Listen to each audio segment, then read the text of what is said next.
3 years ago, when I was discussing with a senior colleague of mine who got his PhD before me, he said to me that the full meaning of a PhD should be permanent head damage, because PhD literally damages your head, not the physical head, your mind, your whole person. And that is because getting a PhD, especially here in the US, I'm saying US because that's where I got mine from. Here in the US, it changes who you are. It damages your life. So that is what I'll be discussing today. I'll be sharing with you guys how getting a PhD has changed or damaged my life. Hey friends, welcome back to my channel.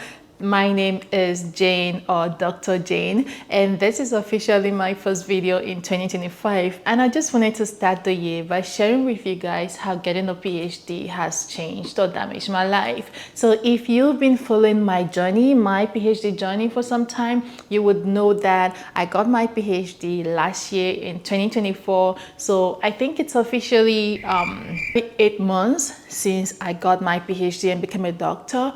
And I was just thinking, like, I am no longer the same person that I was when I started my program. I'm not talking about my age or my body, nothing physical. I'm talking about my personality, who I am, every aspect of my life.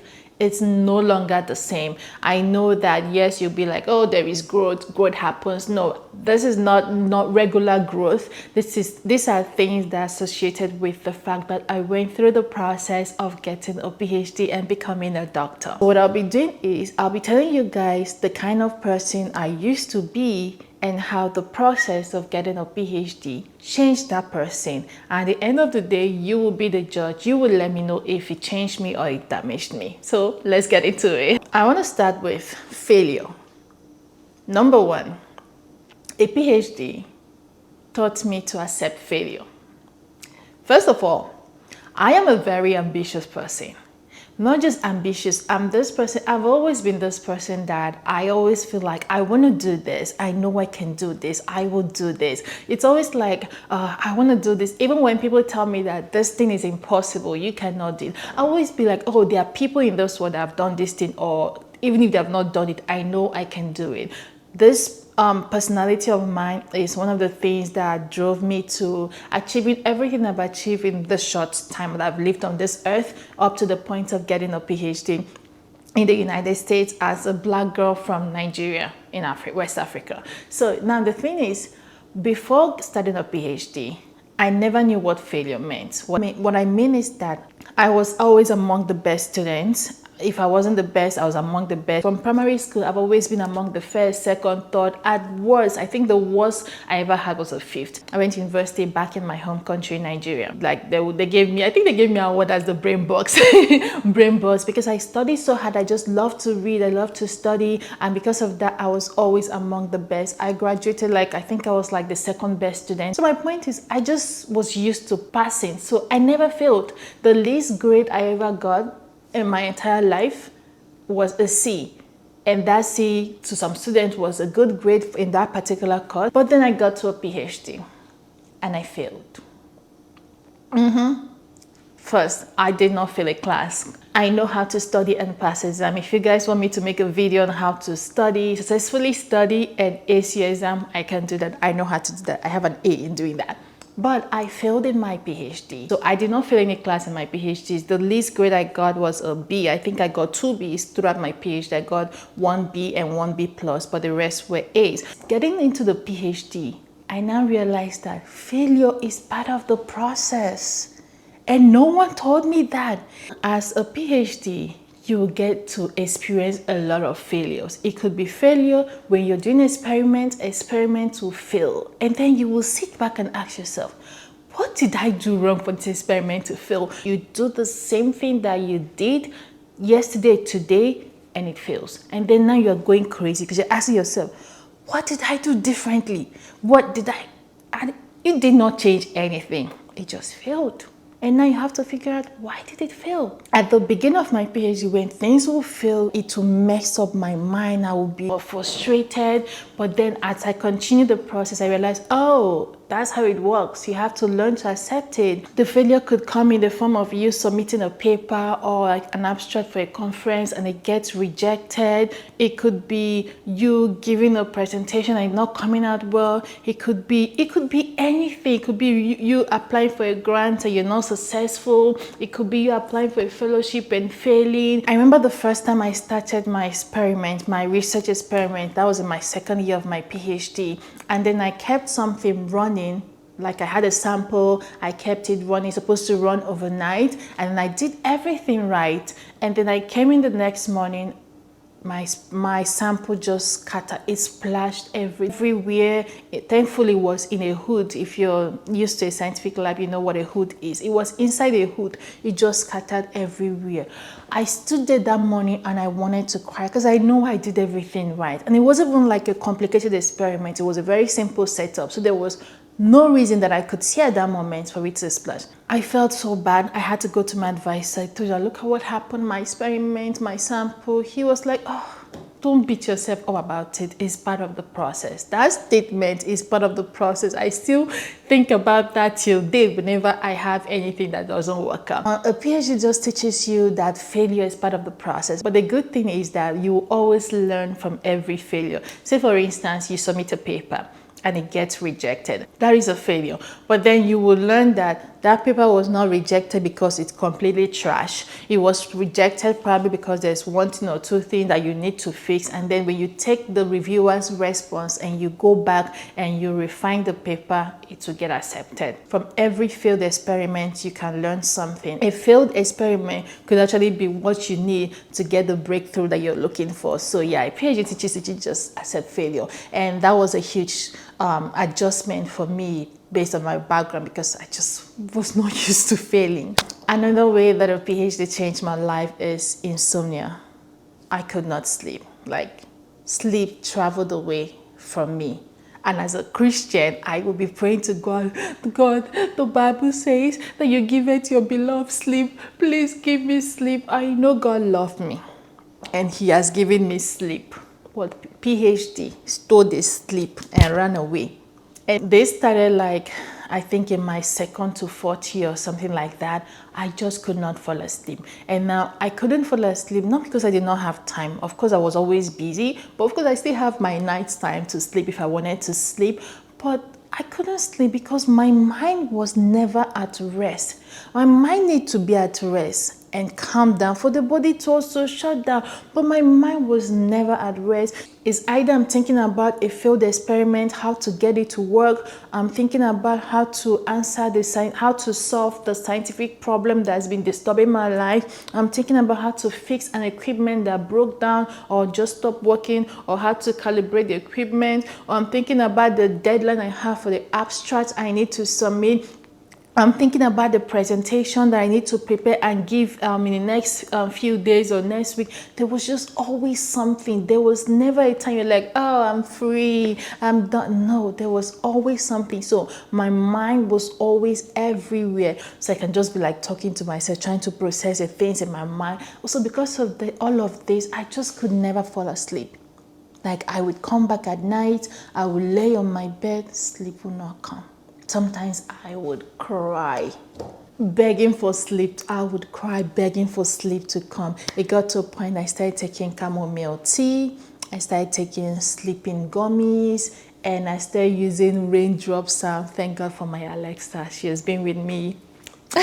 I'll just play the raindrop sound and just lay on my bed. Sometimes I would cry, and then finally at some point sleep would come. And I'm the kind of person that if I don't sleep at night, the next day is going to be messed up for me because my mind would not, I just wouldn't be myself. It's like the whole day is messed up. So I would struggle, and finally at some point I would get some sleep. So throughout my PhD, the maximum hours of sleep I could get is 4 hours.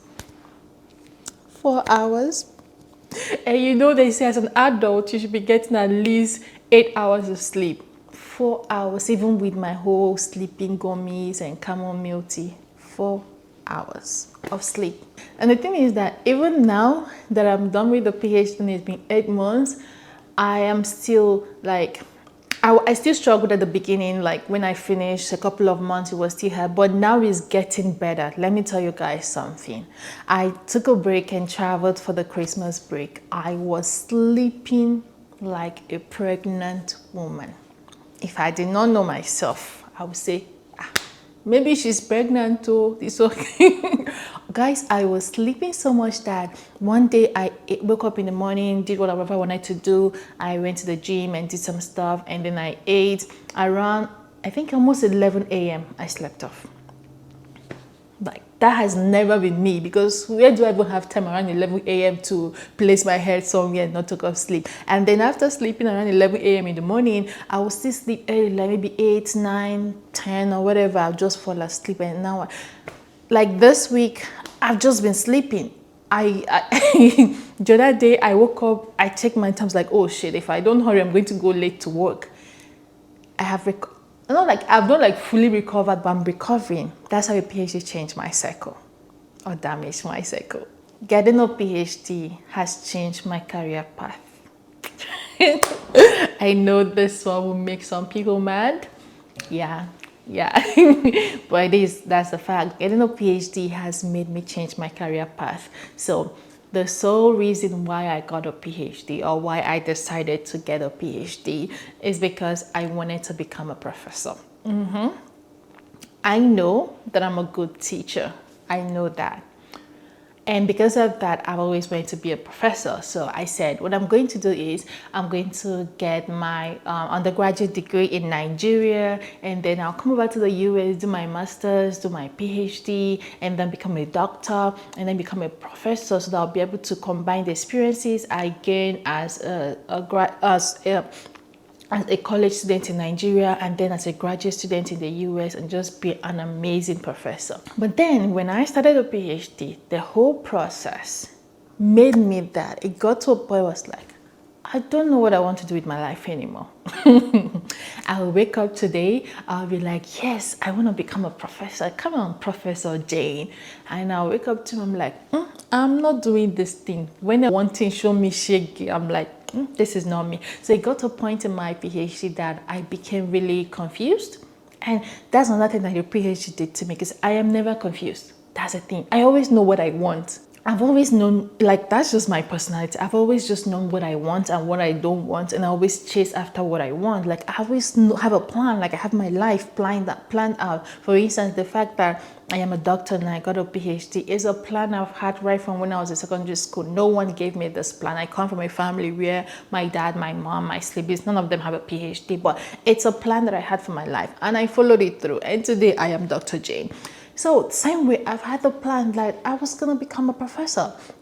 But then going through the whole process of a PhD, it made me, I began to question, like, I'm not sure I want to do this. So what I did was I started asking people questions. I would chat with some of my senior friends that already graduated then, that are professors and that became professor, and the ones that went to industry. And then I went to seminars. I know I went to an online webinar about something like this. I also went to an in-person webinar about something like this. So in those webinars, what they did was to invite people who work in the industry, who are professors, and who work maybe like a business or entrepreneurship, and all of them have a PhD, and just to know what their career path is like, what their life is like, what their day-to-day activities like. And the more I listened to these things, the more I was so getting to the point where I was not sure anymore if I want to become a professor. At some point, if you ask me, I'll be like, it's a 50-50 thing. 50 wants to be, 50 don't want to be. At some point, it became 70-30. 70 didn't want to be, and 30 wanted to be. But until what I did was, so there was this opening in my department, they were planning to hire new professors, and they wanted to have a student rep in the committee. So I applied for the position, I got it. So the part of my job was to be in the meetings when they are deciding who to invite for interviews and who not to invite. And then when these people come for interviews, that's the applicants, those people applying to become professors, I would go to lunch with them, discuss with them, and at the end of the day, I would bring feedback and be like, okay, let's hire this person, let's not hire this person. It doesn't mean that they will hire based on what I said. It's just my opinion as a student. Thankfully, everybody I said let them hire, they hired them. So through the process of being part of that meeting, I'm like, nah, I don't want to do this. This is not the life that I want. This is not the life that I want. And that was how I made up my mind that I don't want to be a professor anymore. But my plan is that at some point in the future, if I change my mind, of course, we are allowed to change our mind. If I change my mind in the future, I could just become an adjunct professor or something. But yeah, a PhD made me change my life, my career path. So a PhD made me become this person that questions everything. What it means is, because I was a PhD student, I became a researcher, a scientist, an engineer, whatever you want to say it, but I became a researcher, right? I was doing research. And part of the thing you do is to run experiments, or whether it's coding or laboratory work, you do experiments, you get results, you question this result, and then you make conclusion and inference, all of that, right? You always question everything. Let's say your goal as a researcher is to cook rice. You can't just cook rice and come and present and be like, I cooked rice. How it works is, you come and tell us, I cooked rice. These are the things, the ingredients that I used to cook this rice. This is why I cooked this rice. And when I cooked this rice, the color was red. Why was it red? You have to tell us why. This is why it was red. It's because I put tomatoes, red tomatoes, I put this. You're going to question everything. Why is it red? Why are there green things in it? What are those green things? Why did you decide to use this pot to cook it? Why did you use this cup of water? How many cups of water did you use? So you question why? So because that was what we do as researchers, I would always question every of my results and then provide answers. Or you make inference or hypothesis, right? This thing of always asking questions, asking why, now began to play in my personal life. Now I ask why about everything. I know sometimes it could be annoying or offensive to some people, but I just cannot help it. I always want to know why. Like, why are you doing this? You say I should go and do this. Why should I do this? Why should I take this road and not this road? Why should I just question. I just feel like it is weird that you just people accept things without asking why. That's what a PhD did to me. But now that I'm aware of it, I'm trying. I saw a post early this year, no, late last year, that said, if you want to have peace of mind, don't worry so much about the reason for everything. Something like that. I'm like, yeah, I can see that happening, where if I don't question things, ignorance, they say, is bliss sometimes. If I don't question things, then probably I will have more peace of mind. But can I really stay without questioning things? Like, why would you not want to question? Why would you want to be ignorant? Guys, it's a struggle, but I know that at some point I will find a balance. I'm still struggling with that. Even now that I've become a doctor, I'm still struggling with that, but I hope that at some point I will find a balance. Another way that PhD changed my life, this one is very simple, is my handwriting. So when I was in secondary school, I used to, not just secondary school, I usually like have nice handwriting because I take my time, I write it, so, and my notes are always complete, not just complete, well written, fine handwriting. I remember my junior brother, he writes like me, and that was because when we were in secondary school, he loved my handwriting so much that he would literally take my book and practice how to write like me, and that's how his handwriting looks like mine, although I could still tell the difference. But now, getting a PhD, I write like, do you know what a fowl is? Have you ever seen a chicken? Like a chicken, and you place chicken on the ground where there's sun, the chicken just like or maybe a good example is doctors, when doctors write prescription for you. That's what my handwriting is now. And that is because my brain thinks faster than my hand, if that makes sense. So I want to write a sentence. So my hand, let's say I want to write, how are you doing, right? My hand is still writing how, but my brain has already thought, how are you doing? Are you going to school? Are you doing this? So now I have to try to follow the speed of my brain. And by doing that, I can no longer write. Now I have to be, okay, how are you doing? Are you going to school? What is it? For my handwriting looks like trash. So yeah, that is how a PhD changed me. I write like trash now. Another way that a PhD changed me is a PhD taught me how to be patient. Yeah. Although I don't know if I've gotten there completely, but so it means before PhD, I used to be a very impatient person. I like things sharp, sharp, sharp, sharp. Let's get this done. You say you want to cook rice, cook the rice, cook the rice. Let's keep moving. You say you want to do this, let's do it, let's do it. Like, I just want to get it sharp, sharp. But with a PhD, you say you want to do this experiment. Oh, I'm my kind of person, okay, I want to do this experiment. It's going to take 3 hours to run. By the 3 hours, I should be done. Then I will analyze the data, and then I will do this. And then you will enter into the lab to do the experiment. And the equipment you need to do the experiment will decide that that day it's not going to work. When I say it's not working, not like the whole experiment shut down, but probably it's not just giving the data the way it's supposed to give you, just there's something off, there's an impurity, there is this. And then the 3 hours that I planned I was going to use the experiment, I'll end up using that 3 hours plus extra 2 or 10 or 100 hours to try to fix the equipment. And by the time you're done fixing the equipment, you now start the experiment. So kind of PhD just taught me that things will not always work out with my timing. I just have to be patient. I learned to be calm, to relax now and accept things. Another way that a PhD changed my life is that a PhD has made me that I'm no longer a perfectionist.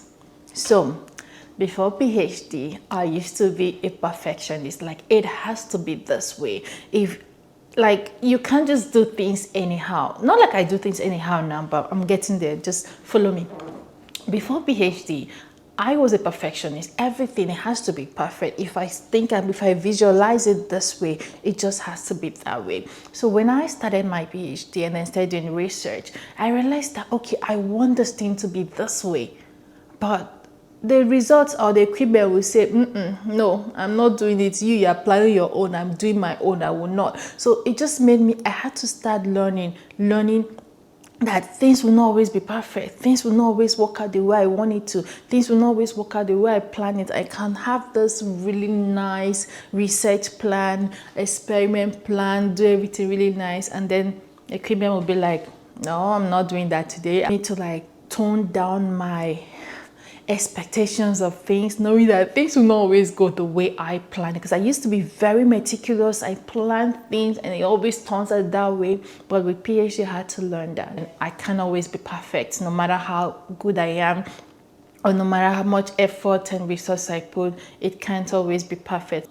Just made me stop being a perfectionist. But of course, there are so many other ways that PhD has changed me. So now you guys are the judge. Tell me, did getting a PhD change my life for good, or it's damaged me? I have so many personal stories that I could tell about my challenges, the challenges I went through during my PhD, and of course the wins that I got through my PhD that helped me to be where I am and is helping me, because I haven't even done this out of everything that God has put in me to do with my life. But if you guys want me to share more of my personal experience and the personal things, my personal story during my process as a PhD student, let me know. Just let me know and I will do it for you guys. I'm back.